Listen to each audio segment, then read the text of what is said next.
Hey, what up, YouTube? This is Galaxy Mom. New Year's getting started. Wanted to start doing some videos, and I've been playing a ton of Helldivers 2, so I figured why not start here. Helldivers 2 is a ton of fun. I've been playing the hell out of it. What I found is the thing that really makes Helldivers 2 super fun for me is the intricate damage system. The game is much more than just kind of point and click at a bunch of things, although that is a fun aspect of it. But the damage system of the game is fairly complex, has a lot going on under the hood. It's also something that I found that even at the super Helldive level, there's a lot of people that I get in who are lower level players who don't necessarily know what's going on with the damage system, and so end up either wasting a ton of ammo or having really, really high TTKs on a lot of enemies because they're just not using the right stuff. Or their loadouts are too bloated with certain kinds of weapons and not enough variety to handle all the enemy types that you encounter. So I kind of wanted to make a video on the damage system to hopefully help players, whatever skill level you are, if you don't know what's going on with the damage system, to kind of give you a better idea. And I think the best way for me to go about doing this is to go through the wiki page for this. The Helldivers wiki.gg page has a really in-depth explanation of how all this works. I'm not going to bore you by going through and reading word for word everything, but I do kind of want to touch all the key points on what goes in the damage system. Kind of give you some examples and how it all ties together. And then hopefully by the end of it, you'll have a better idea of what's going on under the hood and be able to better approach all of the various enemies in the game. All right, so let's go ahead and get started here. Now, this page, as far as I'm aware, it says it is updated to version 1.001.001, which was the Buff Divers patch from back in September at the start of the 60-day plan. That changed a lot of stuff as far as damage numbers, armor, and that sort of thing. So this should be pretty much up to date on everything. And as far as I can tell, reading through all of it, it is. So we'll just use this as a guide moving forward. So the first thing they talk about is enemy parts. As I'm sure most of you are aware, all the enemies in the game have a main health pool. This is basically the health bar of the enemy. In any other game, you deplete it to 0, enemy dies. Pretty simple. But all of the enemies in the game also have various body parts and limbs. And each of these limbs will have their own health and armor values, as well as durability. And we'll get into what all that means later on.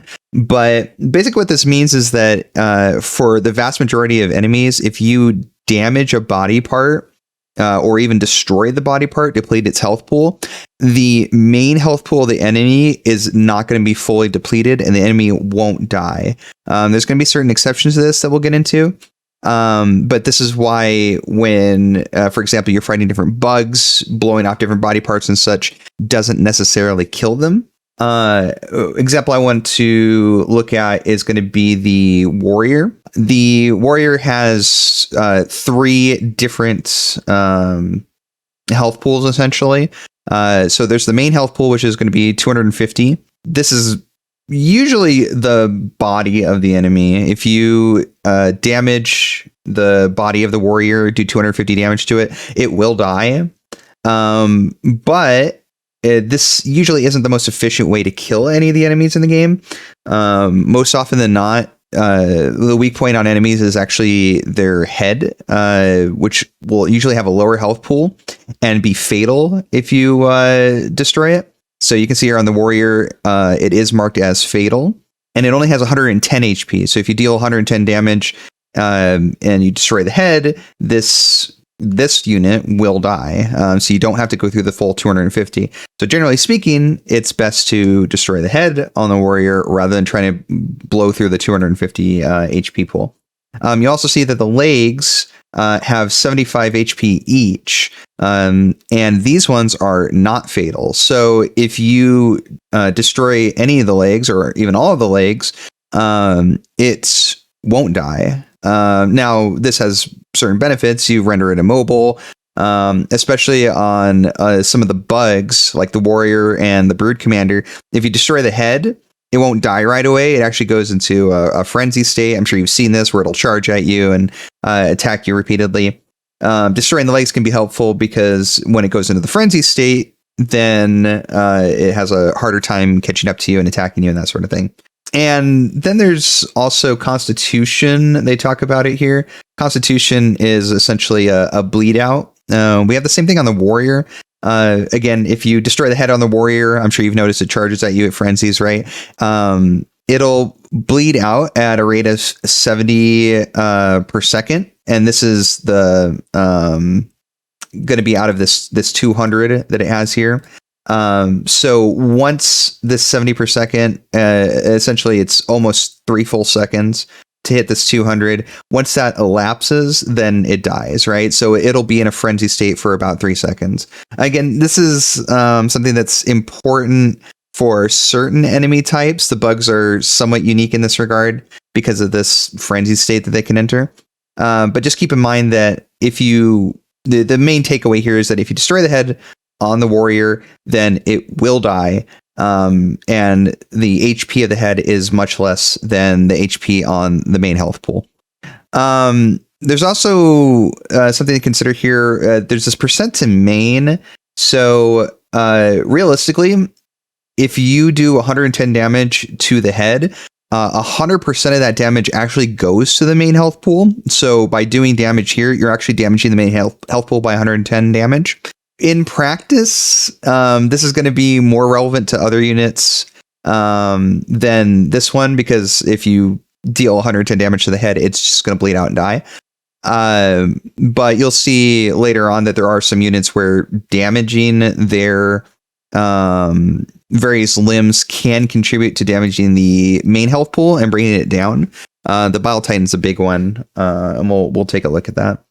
All right, Ablative Armor plating. This one, if you've played the game before the Illuminates, you'll be very familiar with this on things like the Charger. The Charger has armor plating across most of its body. But if you blow off this armor plating, then there is additional health pool underneath the armor plating that you can damage. So this is things like the leg armor. This is things like the side armor. Bile Titan has it too. Sometimes you'll hit the body with like a rocket or something and strip off the armor, and then you can attack the squishy parts underneath. This is way more relevant on the Illuminate side, because the Overseers actually have armor plating all over their body that you have to blow off before you can start really damaging their main health pool. And the important thing about the Ablative Armor is it doesn't transfer excess damage to the main health pool. And this is super important because you can blow off the armor with a really, really high damage weapon like the recoilless rifle. But if you do that, none of the damage spills over. So that entire chunk of damage that you just did gets completely absorbed by that armor plating. Again, this is super relevant on the Overseers. Again, because if you were to say hit them with a rocket in the torso, you can blow off the armor on the torso, but you won't actually damage them directly. This is a little different with how explosive damage works. But just keep in mind that doing a huge chunk of single damage to the ablative plating will knock off the plating if it's high enough, but won't actually damage the enemy. Damage fall-off is something that I think is pretty intuitive. The further things are away, the less damage generally your weapons will do because of fall-off damage. This is also known as effective range in a lot of games. So a lot of weapons are closer range. There's some weapons that are further range. But if they have any what's called drag, the projectile that's shot out will slow down. It'll do less damage, and that's simulated here in Helldivers. All right, explosion damage. Explosive damage is unique in that damage is dealt straight to the main health pool of enemies. as well as any limbs, as long as they're vulnerable to explosions. There's a lot of limbs that are completely explosion immune, or in the case of larger enemies, at least have some resistance to explosions. This is to help mitigate the amount of damage explosions do by hitting multiple body parts on an enemy. But just understand that if a body part is not immune to explosions, then damage is going to be transferred to the main health pool in addition to damaging the limb itself. So for example, if you were to hit an enemy in its main body part with an explosion, and that explosion radius also includes a couple legs. If those legs can take explosion damage, then that means you're doing explosion damage to the main health pool. And then you're hitting 2 legs, and the explosion damage is going to apply to the main health pool 3 times, right? It's hitting 3 different body parts. So a lot of enemies have explosion resistance or immunity on various body parts, so that sort of thing doesn't happen and explosions aren't too out of control. There's going to be some exceptions to this. The most notable one is the Bile Titan. But I just want to take a quick look over at the warriors. So as an example here, if you look under this XDR category, the values here represent explosive resistance. So you'll see that the main body here, the main health pool, is not explosive resistant. So if you hit it with an explosion, it'll do full damage.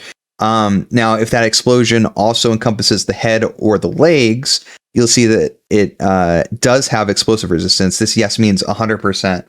So essentially, if that explosion were to encompass the body, the head, and the legs of the warrior, it's not going to damage the head, it's not going to damage the legs, which means the explosion is only going to do damage to the body, which is just going to be one instance of a damage. The Bile Titan is a prime example of why explosive damage is so effective when it can affect multiple body parts. The Bile Titan has a 6,000 HP main health pool, but as we know, the 500 kg will often completely kill it outright, but sometimes won't. And the reason for this, again, is the number of limbs that get caught in the explosion radius. You'll notice for the Bile Titan, the explosive damage resistance is 50% for pretty much all of the body parts. And this is important because the more body parts you get caught in the explosion, the more instances of half the damage are going to be affecting the main health pool. So if you hit the Bile Titan with an explosion, it's going to be reducing the damage by 50%, but that one explosion, if it hits the body and the head, and the tiny little arms in front and the bile sacs, it's going to transfer 50% each time to the main health pool. So if you're hitting all these individual parts with one big explosion like the 500 kg, then that could be enough damage to kill it. But if the explosion isn't positioned in just the right way to be able to hit all these limbs and it misses some of them, then sometimes you'll notice that the Bile Titan, of course, it won't die, and you'll need to finish it off. Now, it'll still do a ton of damage, but you'll need to finish it off through other means or with an additional explosion and such. So this is why the positioning of the explosion is so important, because anything that's not caught in the blast radius is not going to be transferring that damage to the main health pool. It's kind of a lot for explosions, but I guess really the main takeaway here is bigger boom means deader enemies, realistically. They do list some important stats regarding the AoE of the explosions. The thing to keep in mind is that there's an inner radius, an outer radius, and a shockwave. Really, the only thing you need to know about this is that you want things to be in the inner radius. That's going to take full damage, full armor pen. Once you start going outside of that, there's going to be damage drop off, and everything has its own inner and outer radii for the explosions, which is something you'll want to look at each weapon for to get an idea of what that is.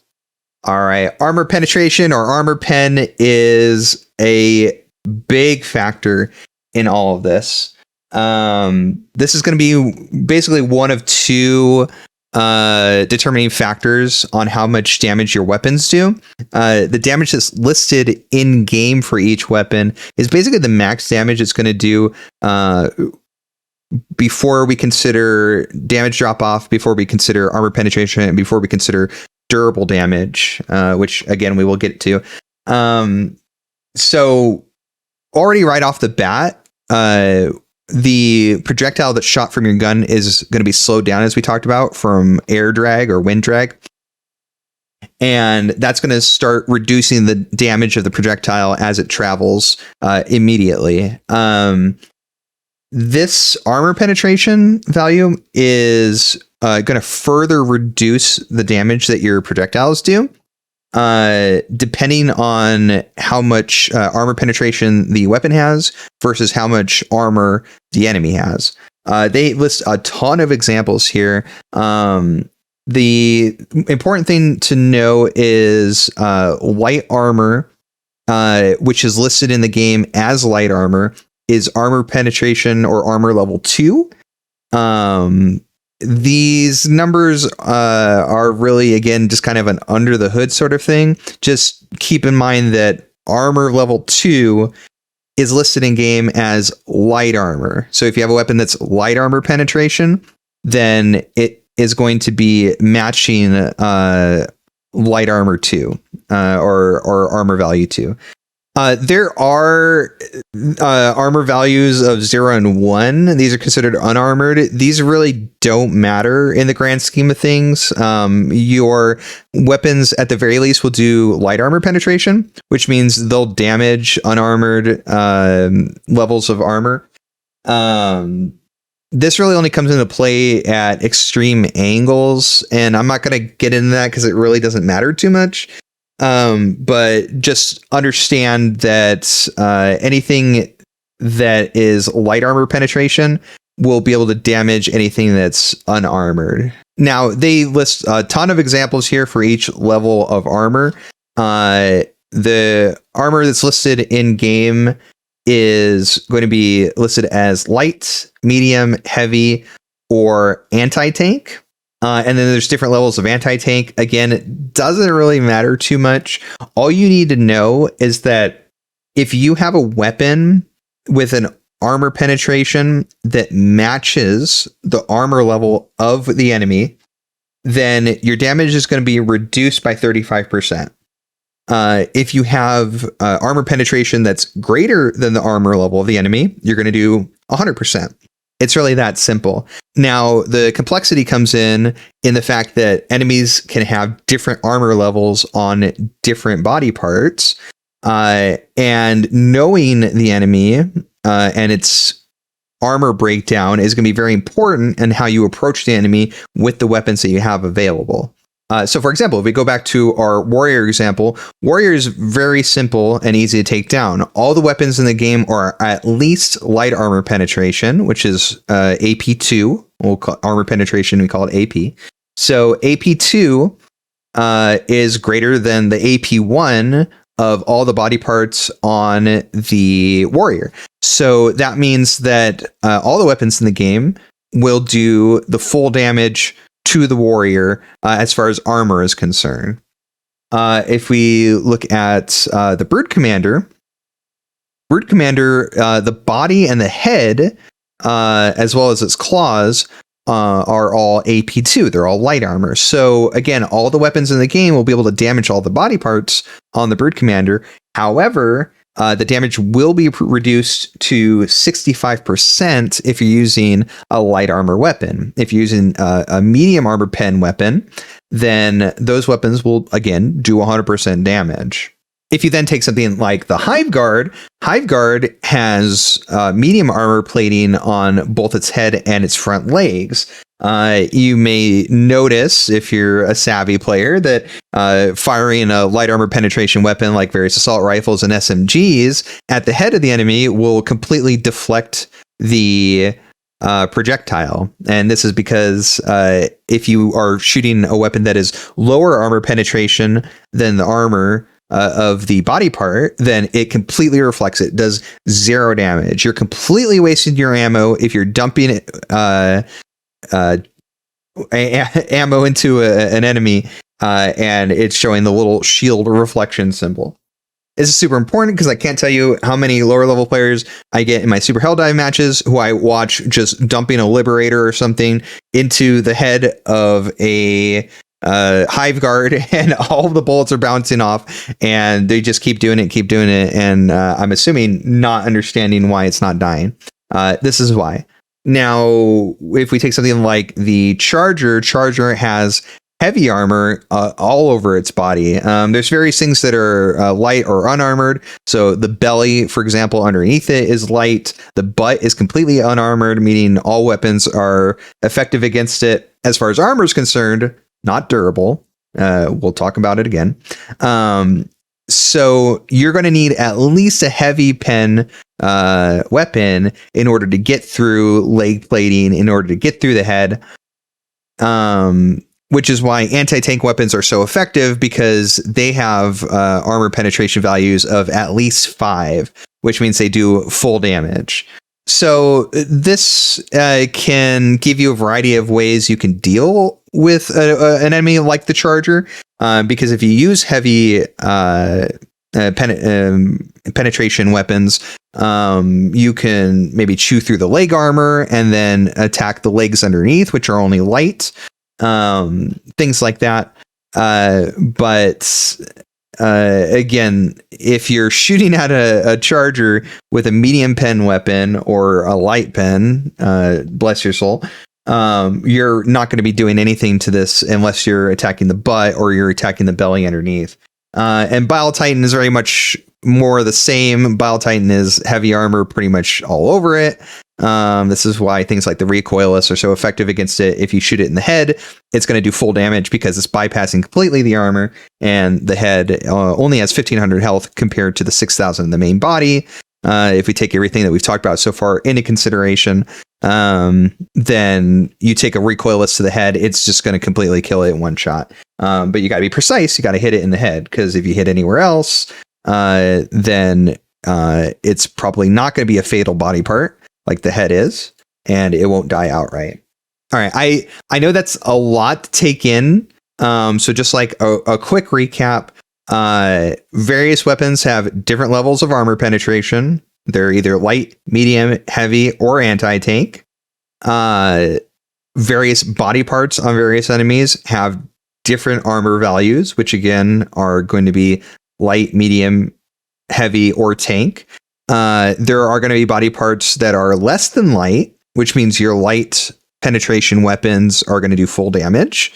And then as you scale up in armor values, you're going to need higher level armor penetration weapons in order to continue doing full damage. It's not the end of the world if you use matching weapons with the armor. So again, the Hive Guard's a good example. You can use medium weapons, armor pen weapons against the Hive Guard and hit its head. You'll do 65% damage, but it's still an effective way to take out the enemy. You just don't ever want to use less than medium on their head, because then you won't be doing any damage at all. All right. So the armor is more or less addressed in the game in a reasonably intuitive way, and the values for those are more or less apparent to you based off of the stats in game and that sort of thing. The weapons themselves will say light, medium, heavy, anti-tank penetration, and you can more or less figure out what the armor values are of the enemies in game. The final factor on the damage you do is durability, and this is something that's not talked about in the game at all. If you've read patch notes, you'll see this mentioned. But if you're somebody who, you just hop into the game, you play casually, and you're shooting at enemies with a weapon and it's not doing a whole lot of damage, it's probably because of this durability factor, which is super important and for whatever reason isn't mentioned in the game at all. My theory behind that is because the devs basically want you to just try out a bunch of things and get a feel for what works, rather than sitting down with like a spreadsheet and calculating these things out. but this is very, very important on how much damage you're going to do. So durability is basically a sliding scale of full damage that your weapon does and a percentage of that weapon's damage. And everything has a different amount of full damage versus durable damage that it'll do. And each body part of an enemy has a different level of durability, which affects this sliding scale. This might sound a little confusing, so let's just take a quick look at it, at an example here. So this is a list of basically all the weapons in the game and their damage values and various other stats. But what I want to look at here is just look at the basic Liberator. All right, this is just a machine gun, an assault rifle. It does armor 2, so it's light armor penetration. In game, you'll see that it does 70 damage. That'll be the stat that's listed there. But then there's also durable damage, and the Liberator does 15 durable damage. So what does that mean? That means that depending on the durability of an enemy's body part, your damage from the Liberator will be anywhere between 70 and 15. And if this sounds like a crazy wide gap, it's because it kind of is. So what does this mean in practice? All right, let's look at the Brood Commander. Brood Commander and all the enemies in these wiki pages will have durable stats. And the Brood Commander has 60% durable on its head.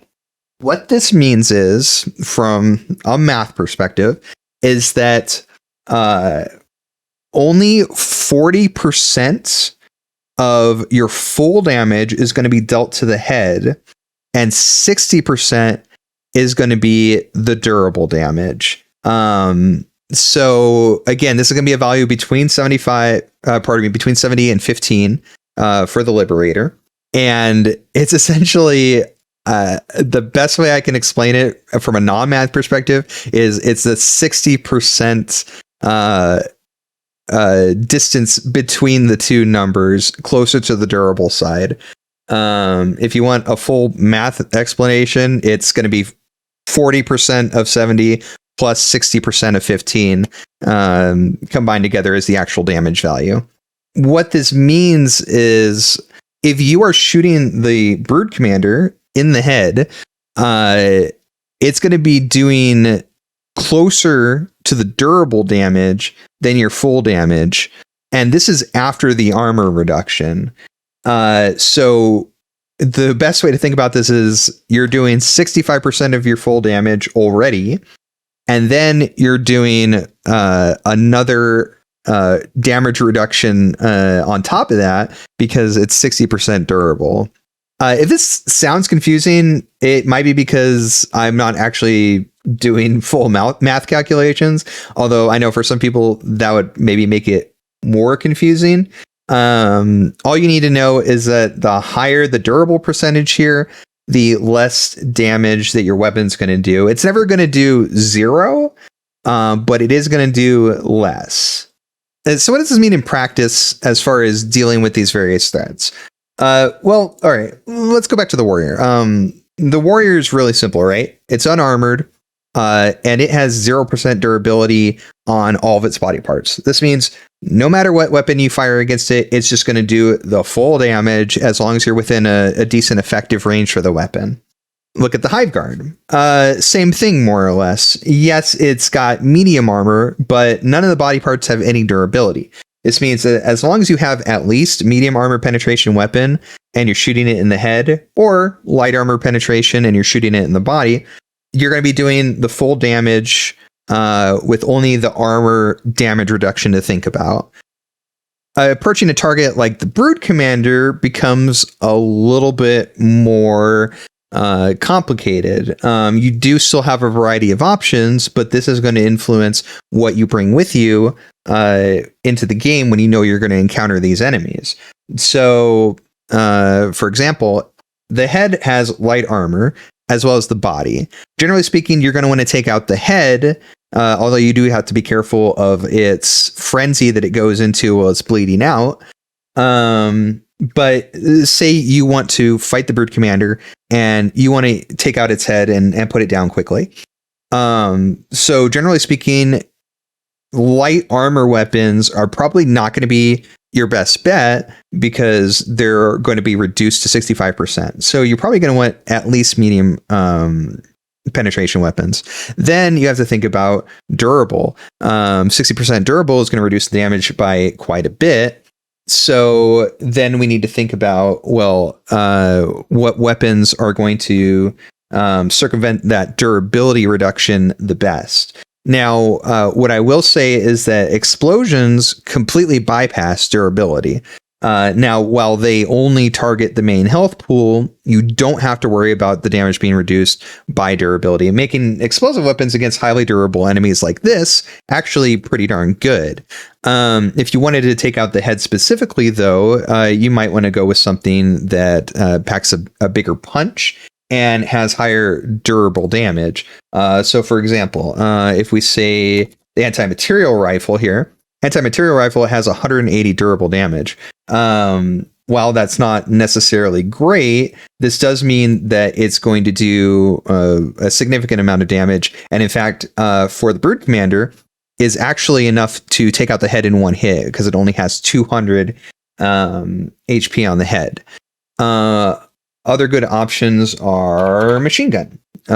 Machine gun, it only does 23 durable damage, which it's not going to be quite 23 because it's only 60% durable, right? But it's a fast firing weapon. It does decent enough damage. It's not going to be mitigated by the light armor because it's a medium armor weapon.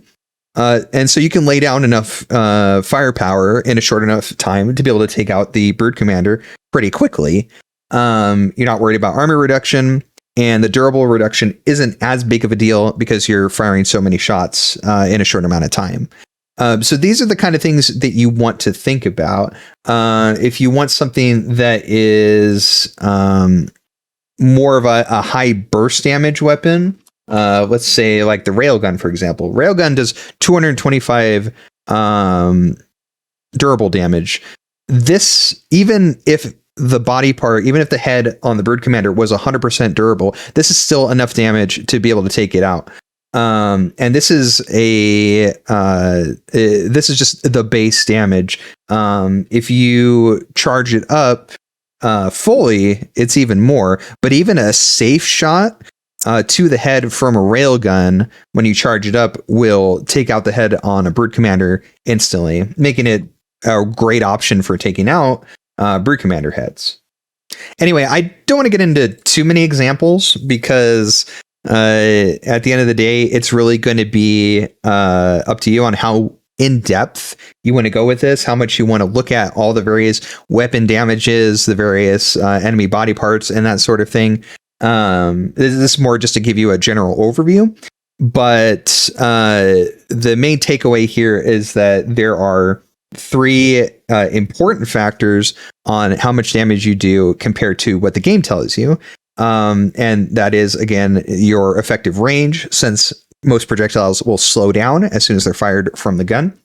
That is the armor, and that is the durability. When you take these three factors into account, you're going to get a better understanding of how much damage your weapons are going to do, and it's going to make you better prepared for the threats that are in the game, what your loadout should look like, making sure you cover any weaknesses, because at the end of the day, if you want to be more self-sufficient, you're going to want, at higher levels, something that is good at taking out all the chaff, which is going to be all the lightly armored swarms of enemies.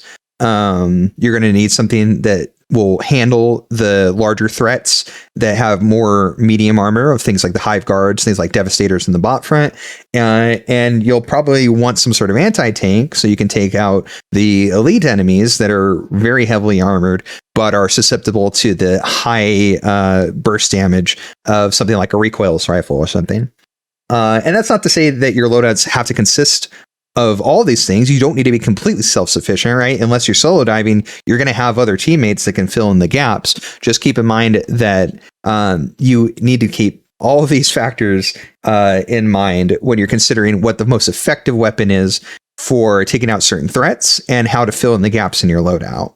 Now, they do talk about squishy enemy parts here. They describe these as being unarmored and having high durability and a lot of health. These are going to be things like the bile spear. I'm sure you've noticed if you've fought bile spears or nursing spears that shooting at the butts can be quite ineffective, and that's because they have 90% durability, even though they're unarmored and have a decently low health pool at 750. They're going to be able to soak up a ton of your bullets if you're shooting it with something like a Liberator.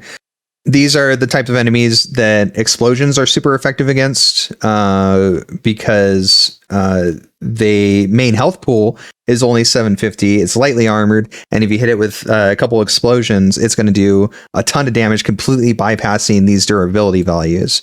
I don't need to talk too much about this. This is basically just an extrapolation of the things that we've talked about previously. And the final thing is going to be Demolition Force. Demolition Force is something that really only applies to structures. For most of the structures in the game, they don't have a real health pool. Rather, you need a certain demolition force in order to destroy the structure. So they list a few examples here. For example, bug holes and fabricators. If you throw a grenade into them, you need to have at least a demo force of 30 in order for them to be destroyed. This is something that's just fairly intuitive. You throw a grenade in, it destroys the spawner. This really only comes into play for larger structures or for smaller grenades. For example, the stun grenade has a very low demolition force of 0. completely absent. Well, that means that if you were to throw it into a bug hole, it actually won't destroy the bug hole. However, things like the incendiary grenade and even the gas grenade had demolition forces of 30. So if you throw them into the bug hole, it will destroy them, even though you wouldn't generally consider them to be very explosive. For larger structures, they have higher demolition forces, which means you need larger explosions in order to destroy them. With things like the gunship facilities or detector towers and such, requiring very high level explosions or even hell bombs in order to take them out. Again, I won't get into too much of the examples here, but one thing that I do think is important is that some structures actually do have health. You might be aware of the fabricators having a health pool. If you shoot them from the outside with a recoilless, for example, it'll blow it up. I think notable examples here are going to be the Shrieker Nest and the Spore Spearers. These only have light armor, which means all weapons in the game can damage them, although some more effective than others, and they have 100% durability, which means, generally speaking, you're going to, the same rules we applied before, as far as armor and durability are concerned, going to want to consider what you're using to try and take them down. Sure, you could shoot them with an assault rifle, but it's not really going to do a whole lot of damage because of this durability. On the other hand, hitting them with various anti-tank weapons is going to be very effective because it's going to be higher armor penetration and it completely bypasses the durable damage. You could even use something like a heavy machine gun to take down the Spore Spears and the Shrieker Nests. It's going to use a ton of the ammo, but it is an option you have if you don't have anything else available. So again, research the various weapons and what their durable damage are, what armor they penetrate, and kind of work out for yourself what the best options are going to be for eliminating either these various structures as well as the enemies. All right, and that covers all of the damage calculations for Helldivers 2. I know it's a lot. Some of it can be a bit confusing, and some of it gets really mathy. But as a general overview, the main thing to take away is figure out which enemy body parts are going to be the best ones to target with your various weapons. There is quite a bit of flexibility and creativity that does go into this here. Depending on your weapon, maybe you shoot an enemy in the head, or maybe you take out its leg, or maybe you just spray and pray with an incendiary breaker and let the fire damage do the work.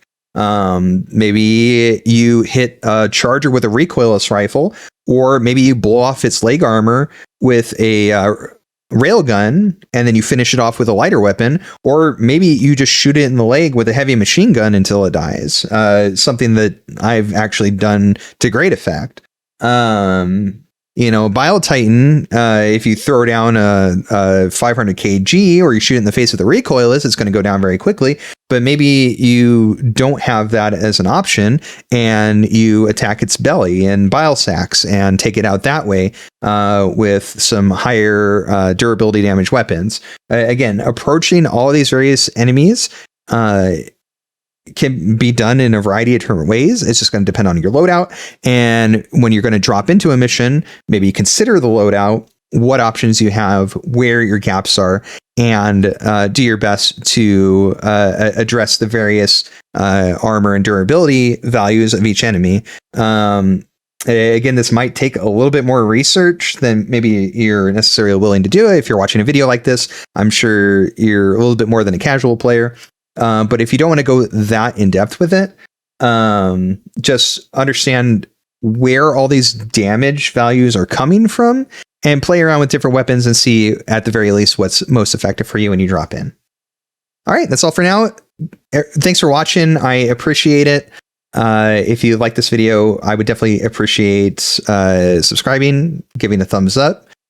Maybe tell me in the comments what you liked, what you didn't like, what you'd like to see more of. Any questions you have, I'll be more than happy to answer. I'm hoping that this is going to be the first in a long string of me making videos for YouTube. So the more support I get, the better it will be for the channel in the long run. So thanks again, guys. I'm going to have links in the description to the resources that I use here, which are the wiki, as well as the damage sheet on invaders from planet.space. And I also do stream over Twitch, twitch.tv/GalaxyMom. That will be in the description as well. Thanks, guys. Happy New Year and take care. Bye-bye.